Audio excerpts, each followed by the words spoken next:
जय श्री श्याम दोस्तों, बात करेंगे खाटू श्याम जी के बारे में, जो महाभारत युद्ध में बर्बरीक नाम से मशहूर हुए। बर्बरीक महाभारत के समय का एक वीर योद्धा थे। वह घटोत्कच और नागकन्या मोरवी का पुत्र था। उसे श्री कृष्ण ने 3 बाणधारी नाम दिया था, क्योंकि उसके पास 3 बाण थे जिनसे वह पूरी सेना का नाश कर सकता था। बर्बरीक एक बहादुर योद्धा था। वो भीम का पोता था। उसने अपनी मां को वचन दिया था कि वो कमजोर पक्ष का साथ देगा। कृष्ण को बर्बरीक के वचन के बारे में पता था। वो जानते थे कि बर्बरीक बहुत शक्तिशाली है। कृष्ण ने बर्बरीक की स्किल्स टेस्ट की। उन्होंने बर्बरीक से एक पेड़ के सारे पत्ते गिराने को कहा। बर्बरीक ने चैलेंज स्वीकार कर लिया। बर्बरीक ने अपनी आंखें बंद की और तीर चलाया। बर्बरीक, जो महाभारत के युद्ध में एक महत्वपूर्ण योद्धा था, अपनी अद्वितीय शक्ति और कौशल के लिए जाना जाता था। उसकी तीरंदाजी की कला इतनी अद्भुत थी कि वह एक ही तीर से कई पत्तों को छेद सकता था। तीर ने सारे पत्तों को छेद दिया। यह दृश्य देखकर सभी लोग चकित रह गए। बर्बरीक की यह शक्ति उसे एक अद्वितीय योद्धा बनाती थी और उसकी इस कला का कोई मुकाबला नहीं था। एक पत्ता नीचे गिर गया। यह पत्ता बर्बरीक के तीर से बच गया था। सभी ने सोचा कि बर्बरीक ने एक पत्ता छोड़ दिया, लेकिन सच्चाई कुछ और ही थी। कृष्ण ने बताया कि उन्होंने वो पत्ता अपने पैर के नीचे छुपाया था। कृष्ण ने अपनी दिव्य शक्ति का प्रदर्शन किया और सभी को यह दिखाया कि बर्बरीक की शक्ति कितनी भी महान क्यों न हो, भगवान की शक्ति के सामने कुछ भी नहीं है। बर्बरीक कृष्ण की शक्ति देखकर हैरान रह गया। उसने कभी नहीं सोचा था कि कोई उसकी तीरंदाजी की कला को चुनौती दे सकता है। लेकिन कृष्ण ने उसे यह सिखाया कि सच्ची शक्ति विनम्रता और भक्ति में है। उसने उन्हें भगवान मान लिया।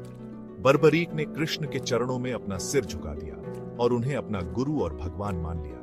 उसकी भक्ति और श्रद्धा ने उसे और भी महान बना दिया। कृष्ण ने समझाया कि अगर बर्बरीक लड़ेगा तो वो सबको खत्म कर देगा। कृष्ण ने बर्बरीक को यह बताया कि उसकी शक्ति इतनी प्रबल है कि वह युद्ध के परिणाम को पूरी तरह से बदल सकता है। यह उसके कमजोर पक्ष का साथ देने के वचन की वजह से था। बर्बरीक ने वचन दिया था कि वह हमेशा कमजोर पक्ष का साथ देगा, चाहे वह कोई भी हो।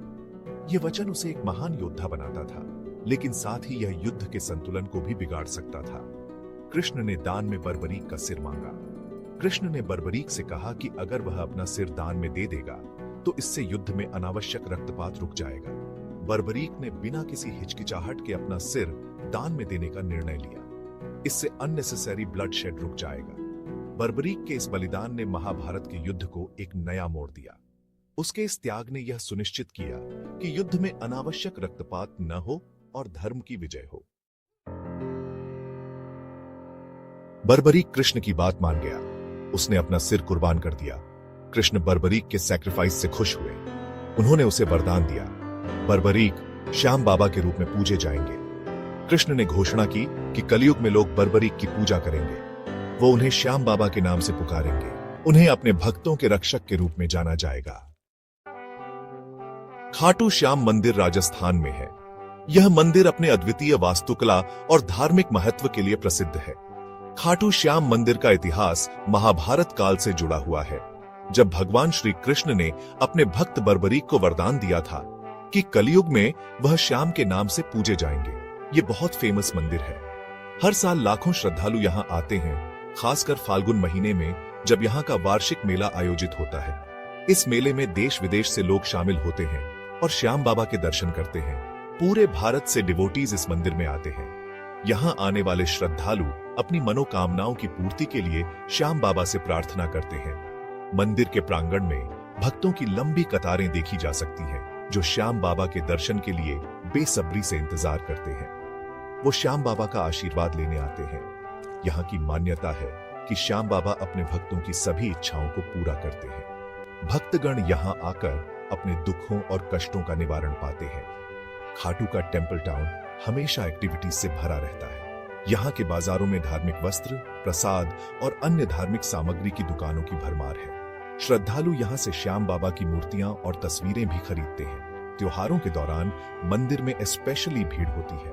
फाल्गुन महीने में आयोजित होने वाले मेले के दौरान यहाँ का माहौल अत्यंत उत्साहपूर्ण होता है। मंदिर को रंग बिरंगी लाइटों और फूलों से सजाया जाता है और भक्तगण भजन कीर्तन में लीन रहते हैं। लोगों का मानना है कि श्याम बाबा उनकी मनोकामनाएं पूरी करते हैं। भक्तगण यहां आकर अपनी मनोकामनाओं की पूर्ति के लिए धागे बांधते हैं और श्याम बाबा से प्रार्थना करते हैं। मंदिर की वास्तुकला बहुत सुंदर है। इसमें इंट्रिकेट कार्विंग्स हैं। मुख्य द्वार पर चांदी का दरवाजा है।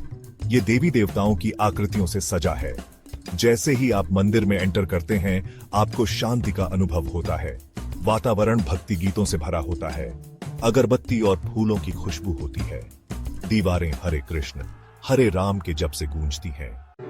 मंदिर के मुख्य देवता श्याम बाबा हैं। उनकी मूर्ति बहुत यूनिक है। ये रेयर काले पत्थर से बनी है। मूर्ति सुंदर कपड़ों और गहनों से सजी है। श्याम बाबा को सिर्फ एक सिर के साथ दिखाया गया है। ऐसा इसलिए है क्योंकि उन्होंने कृष्ण के लिए अपना सिर कुर्बान कर दिया था।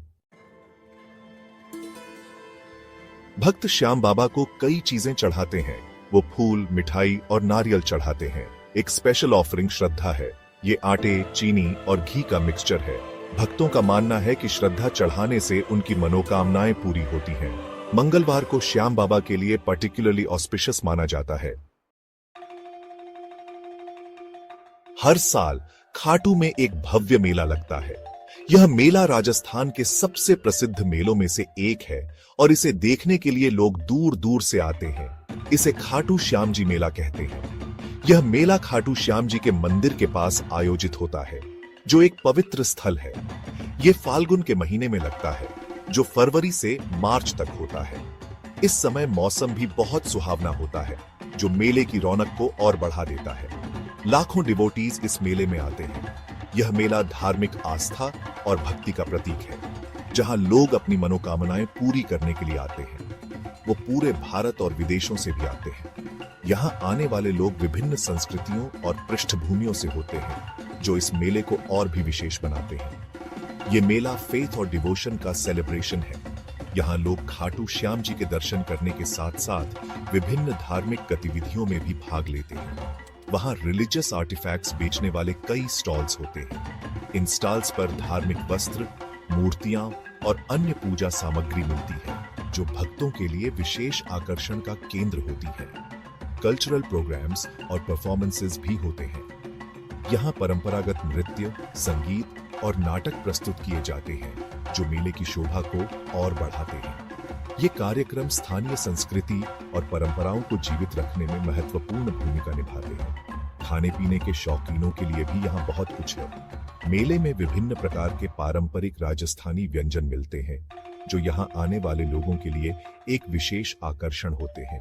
बच्चों के लिए भी यहाँ बहुत सारी मनोरंजन की चीजें होती हैं। झूले, खेल और अन्य गतिविधियां बच्चों को बहुत पसंद आती हैं और वे यहाँ खूब मस्ती करते हैं। रात के समय मेले की रौनक और भी बढ़ जाती है। रोशनी से सजा हुआ मेला एक अद्भुत दृश्य प्रस्तुत करता है, जो हर किसी को मंत्रमुग्ध कर देता है। मेले का समापन खाटू श्याम जी की आरती और भजनों के साथ होता है। यह एक ऐसा अनुभव है जो हर किसी के दिल को छू जाता है और उन्हें आध्यात्मिक शांति प्रदान करता है। खाटू श्याम मंदिर सिर्फ एक मंदिर नहीं है, ये फेथ और डिवोशन का प्रतीक है। ये एक ऐसी जगह है जहां लोगों को सॉलेस और होप मिलती है। श्याम बाबा की कहानी हमें सैक्रिफाइस के बारे में सिखाती है। ये हमें फेथ के महत्व के बारे में सिखाती है। मंदिर लोगों को इंस्पायर करता रहता है। ये उन्हें बिलीफ की पावर की याद दिलाता है। तो दोस्तों, यह था आज का वीडियो। अगर वीडियो अच्छा लगे तो वीडियो को लाइक और चैनल को सब्सक्राइब जरूर करें। जय श्री श्याम दोस्तों।